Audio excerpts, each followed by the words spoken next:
Hey, it's me, MLB. Here is chapter 84 of Shattered Image, and this one is titled Derailed?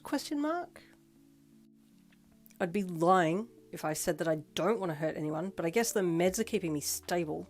You mumbled into him with an angry sigh on the end. Anyway, let's go. You added, I just want to go home. Okay, he said as he slowly let you go, and you stepped back and looked at him, and then looked towards the elevator at the end. We've got to be back here tomorrow anyway, he said with another sigh. This better be worth it. I mean, I guess I'm getting a free literal get-out-of-jail card, you added, as Sero walked beside you and stopped next to you at the elevator, pushing his hands into his pockets while you both waited. Yeah, he said as he looked up at the elevator, but he couldn't help but feel like all of this extra stress might be getting to you under the surface. He glanced at you and noted the deep scowl on your face, and then looked back to the elevator again. I hope she'll be okay getting home, he wondered. The elevator doors dinged open, and you both stepped in, and then you angrily pressed the button of the ground floor and huffed as you stepped back beside him again. Sero watched you.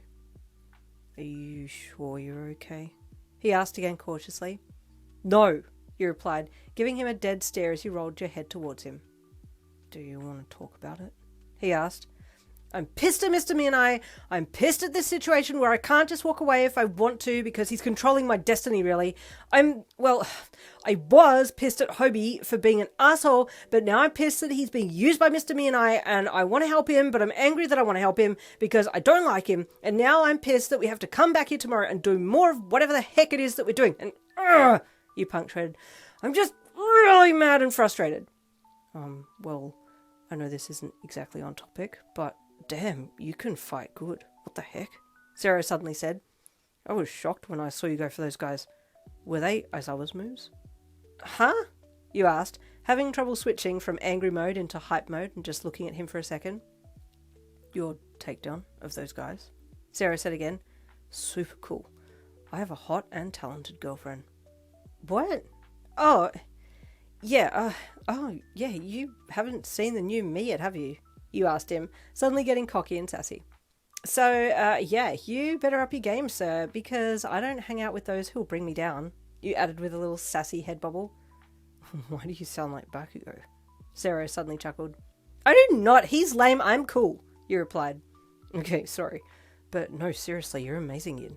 I've been watching you, and yeah, I'm really in awe, he said, his genuineness making you feel a little flustered. Well, stop watching me so closely, dummy, you added, cheeks feeling hot as you reached a hand out to flick his forehead, but he quickly grabbed your wrist and pulled your hand to the side so that you had to step towards him, and then he suddenly bent his head a little and kissed you on the forehead. Gotcha, he said excitedly. But before he could do anything else, you flicked your arm down, breaking out of his hold easily, a move Aizawa had taught you, and grabbed onto his cheeks with both hands and then quickly pressed your lips to his, your sudden kiss attack catching him off guard, and he let out a little squeak of surprise, and then his face went bright red as you let him go, and stepped back with a grin on your face. What? Wait, that was unfair, Sero suddenly pouted, which made you giggle. Bro, if you're not game enough to go for my lips, then you can't even stand on my level, you teased him. Quickly he reached out and grabbed both your arms and stepped into you, forcing you to take a few steps backwards so that your back was now pressed to the inside of the elevator and your arms were up beside your head as he held you there. Sero faltered, his face reigniting when you were just standing there letting him hold you in that position, and if he didn't know any better, it almost looked like you were eager to submit to him, your demure eyes looking up into his as he paused, his eyes gazing into yours before he looked at your lips. Well? You asked with a sudden smirk. Can I kiss you? He asked in a whisper, his voice box seized by your beauty and willingness to remain still under his hold. You're supposed to just take control and then lean in and kiss me, you replied. Well, I don't want you to feel like I'm just doing what I want to do, he replied. You're my boyfriend. I want you to kiss me at every chance you get, you said, and then you realized that you had said that out loud and quickly looked to the side, avoiding eye contact. Well, like, whatever, you mumbled. Sero grinned. Look at me then, he said, and you looked at him right as he leaned in and his soft lips captured yours. You kissed for maybe a second, and then all of a sudden the elevator doors opened and he pulled away from you quickly. Okay, let's go, yeah? He asked, embarrassed about potentially being caught kissing in the elevator, but no one was there on the outside, thankfully. Dumb, stupid elevator doors just had to open right there, didn't they? You grumbled as you stepped out. Sorry? Sero asked as he followed you out. What did you say? Oh, nothing, you replied with embarrassment. Anyway, let's go home. Outside the hotel, 2 black cars were waiting for you, one to take Sero home and the other to take you home. Sero walked to the car in front and then stopped and waited for you to walk to your car. Then he waved to you and you waved to him and he got into his car. Hi, he said to the driver as he pulled himself into the car. The driver nodded and then pulled away from the curb as he closed his door, taking Sero back to his house.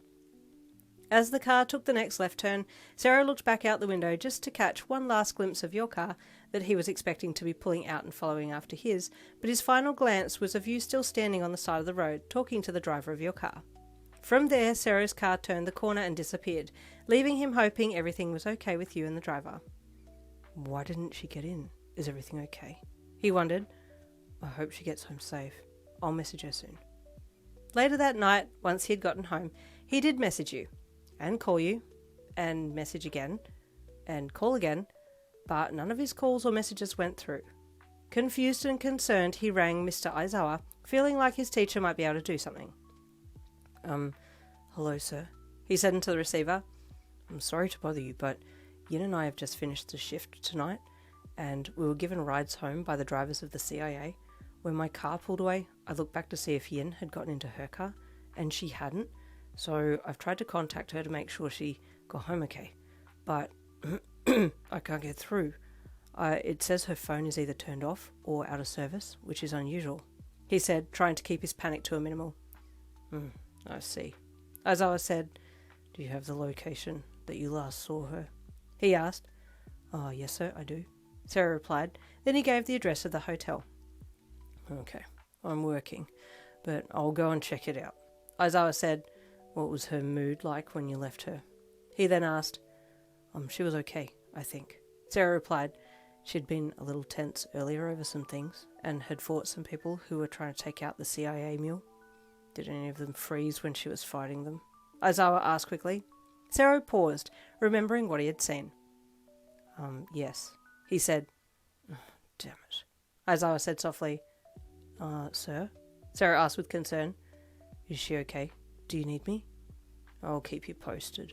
Aizawa said, keep trying to contact her. I can go to her house, Sero offered. If you can, then do so, Aizawa said. I'll go for now. Okay, sir. Thank you, sir, Sero said, and then he hung up. As soon as Sero had hung up, Aizawa rang the local police station with an urgent question.